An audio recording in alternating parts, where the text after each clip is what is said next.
दोस्तों नमस्कार। आज मैं आप लोगों को जगन्नाथपुरी में श्री कृष्ण जी, बलभद्र और सुभद्रा देवी की अधूरी मूर्ति स्थापित होने की रोचक कथा सुनाने जा रही हूँ। उम्मीद करती हूँ आप लोगों को बहुत ही पसंद आएगी।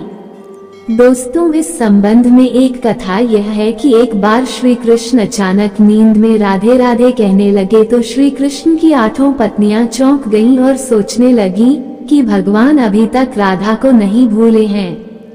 सभी ने मिलकर माता रोहिणी से इस संबंध में विचार किया और उनसे राधा और कृष्ण की रासलीला के बारे में कथा सुनाने का आग्रह किया। हठ करने के बाद माता रोहिणी ने कहा कि ठीक है सुनो, लेकिन पहले सुभद्रा को द्वार पर पहरे पर बिठा दो ताकि कोई भीतर प्रवेश न कर पाए, फिर वह चाहे बलराम हो या कृष्ण। सुभद्रा पहरा देने लगी और भीतर माता रोहिणी सभी को कृष्ण और राधा की कथा सुनाने लगी। उसी दौरान बलराम और श्री कृष्ण द्वार पर पहुंच जाते हैं।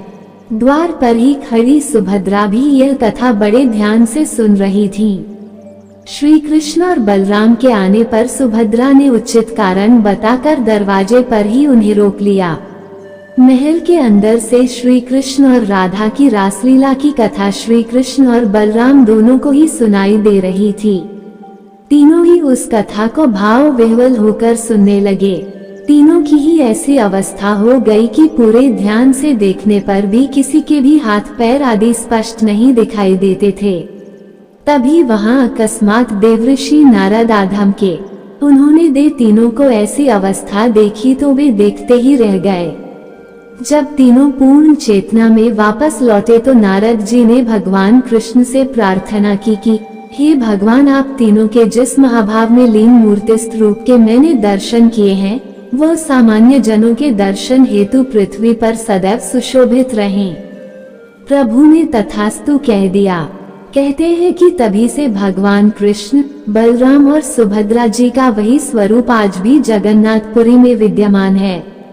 उसे सर्वप्रथम स्वयं विश्वकर्मा जी ने बनाया था। इसी वरदान के चलते बाद में राजा इंद्रद्युम्न ने एक कारीगर से ये तीनों मूर्तियां बनवाई थीं। तीनों लोक के कुशल कारीगर भगवान विश्वकर्मा एक बूढ़े व्यक्ति का रूप धर कर आए। उन्होंने राजा को कहा कि वे नील माधव की मूर्ति बना सकते हैं, लेकिन साथ ही उन्होंने अपनी शर्त भी रखी कि वे 21 दिन में मूर्ति बनाएंगे और अकेले में बनाएंगे। कोई उनको बनाते हुए नहीं देख सकता। उनकी शर्त मान ली गई। लोगों को आरी, छानी, हथौड़ी की आवाजें आती रहीं। राजा इंद्रद्युम्न की रानी गुंडिचा अपने को रोक नहीं पाई। वह दरवाजे के पास गई तो उन्हें कोई आवाज सुनाई नहीं दी। वह घबरा गई। उन्हें लगा बूढ़ा कारीगर मर गया है। उन्होंने राजा को इसकी सूचना दी। अंदर से कोई आवाज सुनाई नहीं दे रही थी तो राजा को भी लगा कि शायद बूढ़े कारीगर की मृत्यु हो गई हो। सभी शर्तों और चेतावनियों को दरकिनार करते हुए राजा ने कमरे का दरवाजा खोलने का आदेश दिया। जैसे ही कमरा खोला गया तो बूढ़ा व्यक्ति गायब था और उसमें 3 अधूरी मूर्तियां मिली। भगवान नीलमाधव और उनके भाई के छोटे छोटे हाथ बने थे, लेकिन उनकी टांगे नहीं, जबकि सुभद्रा के हाथ पांव बनाए ही नहीं गए थे।